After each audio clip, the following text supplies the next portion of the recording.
ഈശോയിൽ ഏറ്റവും സ്നേഹമുള്ള സഹോദരി സഹോദരന്മാരെ, കുറച്ച് നാളുകൾക്ക് മുമ്പ് ഒരു സഹോദരി എൻ്റെ അടുക്കൽ വന്നിട്ട് വലിയ വിഷമത്തോടും നിരാശയോടും കൂടി അവൾ ഇങ്ങനെ പറയുകയാണ്, അച്ഛാ, ഒരു കാര്യം നടത്തി കിട്ടാൻ വേണ്ടിയിട്ട് ഞാൻ കഴിഞ്ഞ 12 വർഷമായിട്ട് പ്രാർത്ഥിക്കുക.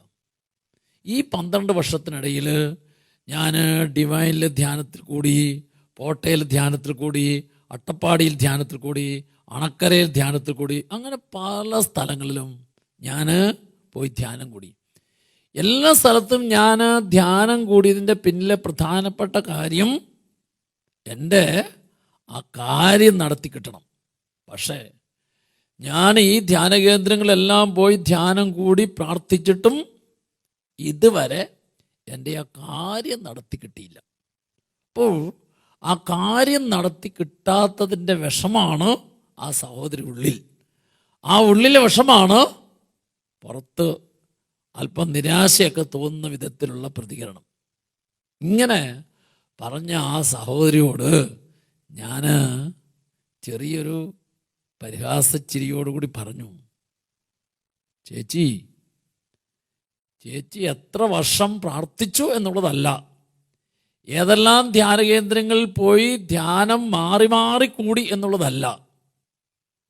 ഒരു കാര്യത്തിന് ഉത്തരം കിട്ടണമെങ്കിൽ, ഒരു കാര്യം നടത്തി കിട്ടണമെങ്കിൽ ഈ നടത്തിത്തരുന്ന ദൈവത്തിൻ്റെ ശൈലി എന്താണെന്ന് അറിയണം. നമ്മൾ ദൈവത്തിൻ്റെ ശൈലി എന്താണെന്ന് അറിഞ്ഞാൽ ഒരിക്കലും നടത്തി കിട്ടാത്ത കാര്യത്തെ ഓർത്ത് പരാതി പറയല, ആഗ്രഹിച്ചിട്ട് ചോദിച്ചിട്ട് കിട്ടാത്ത കാര്യത്തെ ഓർത്ത് വിഷമിക്കുകയില്ല, നൊമ്പരപ്പെടിയല.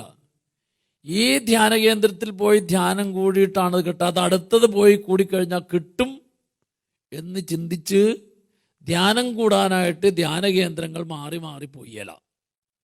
അപ്പം നമ്മൾ പ്രധാനമായിട്ടും നമ്മുടെ ഏത് ആഗ്രഹങ്ങളാണെങ്കിലും ആവശ്യങ്ങളാണെങ്കിലും അത് നടത്തിത്തരുന്ന ദൈവത്തിൻ്റെ ശൈലി എന്താണെന്ന് അറിയണം. ഞാൻ ആ സഹോദരിക്ക് കർത്താവിൻ്റെ ശൈലി പറഞ്ഞു കൊടുത്തു. കർത്താവിൻ്റെ ശൈലി കരമുയർത്തി കൈ കുഴഞ്ഞാലേ അവൻ ഇറങ്ങി വരുള്ളൂ. അതാണ് അവൻ്റെ ശൈലി. സ്വരമുയർത്തി സ്വരം പോയാലേ അവൻ ഇറങ്ങി വരുള്ളൂ. അതാണ് അവൻ്റെ ശൈലി. മുട്ടുകുത്തി മുട്ട് പൊട്ടിയാലേ അവൻ ഇറങ്ങി വരുള്ളൂ. അതാണ് അവൻ്റെ ശൈലി. പ്രാർത്ഥിച്ച് പ്രാർത്ഥന ഒരു അനുഭവമാക്കി മാറ്റിയാലേ അവൻ ഇറങ്ങി വരുള്ളൂ. അതാണ് അവൻ്റെ ശൈലി. സഹിച്ച് സഹനം ഒരു അനുഭവമാക്കി മാറ്റിയാലേ അവൻ ഇറങ്ങി വരുള്ളൂ. അതാണ് അവൻ്റെ ശൈലി. എന്താ മനസ്സിലായത്? സ്നേഹമുള്ളവരെ, നമ്മൾ മനസ്സിലാക്കേണ്ട പ്രധാനപ്പെട്ട ഒരു കാര്യം, നീ ഒരു കാര്യത്തിന് വേണ്ടി, കാര്യം നടത്തി കിട്ടുന്നതിന് വേണ്ടി എത്ര നാൾ പ്രാർത്ഥിച്ചു എന്നുള്ളതല്ല, മറിച്ച് നിന്റെ ഓരോ പ്രാർത്ഥനയും കർത്താവിനോട് ചേർന്ന് കർത്താവിൻ്റെ ശൈലി മനസ്സിലാക്കി അതിൽ ജീവിക്കുക എന്നുള്ളതാണ്. ഇപ്പം നമ്മൾ ഏത് കാര്യത്തിനാണേലും കാലതാമസം കർത്താവ് അനുവദിക്കും തോറും നമ്മൾ കർത്താവുമായിട്ടുള്ള വലിയൊരു ബന്ധത്തിലേക്ക് വരാൻ വേണ്ടിയിട്ടാണ്. എന്താണ്?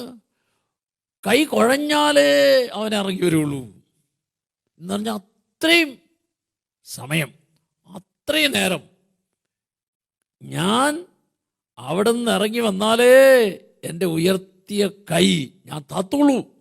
അങ്ങനെ ഉയർത്തിയ കൈ ഞാൻ താത്തുള്ളൂ എന്ന് ചിന്തിച്ച് കരമുയർത്തുമ്പോഴാണ് ആ കൈക്ക് കുഴയലുണ്ടാകുന്നത്. എൻ്റെ സ്വരം പോയാലേ, പോകുന്നോളം വരെ ഞാൻ എൻ്റെ ദൈവത്തെ സ്തുതിക്കും, ഞാൻ എൻ്റെ ദൈവത്തെ സ്തുതിച്ച് മഹത്വപ്പെടുത്തും. അങ്ങനെ ഞാൻ ആ ബോധ്യത്തിലേക്ക് വരുമ്പോൾ എൻ്റെ സ്വരം പോയാലും ഞാൻ ദൈവത്തെ സ്തുതിക്കാതിരിക്കില്ല, എൻ്റെ മുട്ട് പൊട്ടിയാലും ഞാൻ ദൈവത്തിന് മുമ്പിൽ മുട്ടുകുത്താതിരിക്കില്ല. അപ്പം ഇവിടെ ദൈവം തൻ്റെ ഈ ശൈലിയെക്കുറിച്ച് നമുക്ക് പറഞ്ഞു തരുന്നത് എന്താണെന്നറിയോ? നമ്മളെപ്പോഴും പരാതി കൂടാതെ, നിരാശപ്പെടാതെ, കുറ്റപ്പെടുത്താതെ കാത്തിരിക്കണം. അപ്പോൾ ദൈവ മനുഷ്യ ബന്ധത്തിൽ ദൈവത്തിൽ നിന്നും ഏറ്റവും കൂടുതൽ അനുഗ്രഹവും ആനന്ദവും സന്തോഷവും അഭിവൃദ്ധിയും ലഭിക്കണമെങ്കിൽ മനുഷ്യൻ്റെ ഉള്ളിൽ, എൻ്റെയും നിങ്ങളുടെ ഉള്ളിൽ ഉണ്ടാകാൻ പാടില്ലാത്ത ഒരു 5 കാര്യങ്ങളുണ്ട്. ഉണ്ടാകാൻ പാടില്ലാത്ത 5 കാര്യങ്ങൾ, അത് നമ്മുടെ ജീവിതത്തിൽ ഏതെല്ലാം വിധത്തിലുള്ള ബുദ്ധിമുട്ടുകളും പ്രയാസങ്ങളും രോഗപീഠകളും തകർച്ചകളും നഷ്ടങ്ങളും പരാജയങ്ങളും ഒന്നിനു പുറകെ ഒന്നായി ഉണ്ടായാലും ഒരിക്കലും ആ ഉണ്ടാകുന്നതിനെ ഓർത്ത് നിന്റെ മനസ്സിൽ നീ ദുഃഖിക്കരുത്. എന്തുണ്ടായാലും ആ ഉണ്ടാകുന്നതിനെ ഓർത്ത് നിന്റെ മനസ്സിൽ നീ ദുഃഖിക്കരുത്. 2, എന്തുണ്ടായാലും നിന്റെ മനസ്സിൽ അതിനെ ഓർത്ത് നീ വേദനിക്കരുത്. 3, നീ എന്ത് സംഭവിച്ചാലും ആ സംഭവിച്ചതിനെ ഓർത്ത് ദൈവത്തെയോ മനുഷ്യരെയോ കുറ്റപ്പെടുത്തരുത്. 4, ആ സംഭവിക്കുന്ന കാര്യം എന്തായാലും നീ അതിനെ ഓർത്ത് പരാതി പറയരുത്. 5, നീ സംഭവിക്കുന്ന കാര്യങ്ങളൊന്നിലും നിരാശപ്പെടരുത്. ഞാൻ ഈ പറഞ്ഞ 5 കാര്യങ്ങൾ, ദുഃഖം, വേദന, പരാതി, കുറ്റപ്പെടുത്തൽ, നിരാശ, 5 കാര്യങ്ങൾ നെഗറ്റീവാണ്. ഈ നെഗറ്റീവായിട്ടുള്ള 5 കാര്യങ്ങളും നിന്റെ ഉള്ളിൽ ഉണ്ടാകാതിരുന്നാൽ ജീവിതത്തിലെ ഏത് തകർച്ചയാണെങ്കിലും നഷ്ടമാണെങ്കിലും പരാജയമാണെങ്കിലും കഷ്ടപ്പാടാണെങ്കിലും സഹനമാണെങ്കിലും രോഗങ്ങളാണെങ്കിലും അവിടെ എല്ലാം ദൈവത്തിൻ്റെ മഹത്വം, ദൈവത്തിൻ്റെ ഇടപെടൽ ഉണ്ടാകും. അപ്പോൾ നീ എത്ര നാള്, എത്ര വർഷം നീണ്ട് പ്രാർത്ഥിച്ചു എന്നുള്ളതല്ല, മറിച്ച് ആ നീണ്ട നാളുകളിലൂടെ നിനക്ക് ദൈവവുമായിട്ട് നല്ലൊരു ബന്ധത്തിലേക്ക് വരാനായിട്ട് സാധിച്ചോ എന്നുള്ളതാണ് പ്രധാനപ്പെട്ടത്. ദൈവവുമായിട്ട് നല്ലൊരു ബന്ധത്തിലേക്ക് വരുന്നതിന് വേണ്ടിയിട്ടാണ് ദൈവം മനുഷ്യൻ്റെ ജീവിതത്തിൽ കാത്തിരിപ്പ് അനുവദിക്കുന്നത്. കൈ കുഴയുന്നോളം വരെ, മുട്ട് പൊട്ടുന്നോളം വരെ, സ്വരം പോകുന്നോളം വരെ, സഹനമൊരു അനുഭവമായി മാറുന്നോളം വരെ എന്ന് പറഞ്ഞാൽ അവിടെ ഒരു കാത്തിരിപ്പുണ്ട്. എന്തിനാണ് ദൈവം ഈ കൈ കുഴയുന്നോടം വരെ, മുട്ട് പൊട്ടുന്നോടം വരെ, പ്രാർത്ഥന സഹനം ഒരു അനുഭവമാക്കി മാറ്റുന്നോടം വരെ ദൈവം അനുവദിക്കുന്നത്? ദൈവം അനുവദിക്കുന്നതിന് കാരണം 1, ദൈവവുമായി ആഴമായൊരു ബന്ധത്തിലേക്ക് വരാൻ വേണ്ടിയിട്ടാണ്. നമുക്കറിയാം, ഒരമ്മ മകൻ്റെ മാനസാന്തരത്തിന് വേണ്ടി 34 വർഷം പ്രാർത്ഥിച്ചു. ഈ 34 വർഷത്തെ അമ്മയുടെ പ്രാർത്ഥന വഴിയായിട്ട് അമ്മയ്ക്ക് ദൈവവുമായി ആഴമായൊരു ബന്ധത്തിലേക്ക് വരാൻ പറ്റി. ഈ അമ്മ ആഴമായൊരു ബന്ധത്തിലേക്ക് വന്നപ്പോൾ മകൻ്റെ മാനസാന്തരമാണ് അമ്മ ആഗ്രഹിച്ച് പ്രാർത്ഥിച്ചത്. എന്നാൽ ദൈവവുമായിട്ടുള്ള ബന്ധത്തിൽ ആഴമായ ബന്ധത്തിലേക്ക് ആ അമ്മ വന്നപ്പോൾ മകൻ മാനസാന്തരപ്പെടുക മാത്രമല്ല ചെയ്തത്. മകൻ മാനസാന്തരപ്പെട്ട് വൈദികനായി, മെത്രാനായി, സഭയിലെ പണ്ഡിതനായി, സഭയിൽ വിശുദ്ധനായി. നമുക്കറിയാം, ആ വിശുദ്ധനാണ് വിശുദ്ധ അഗസ്തീനോസ്.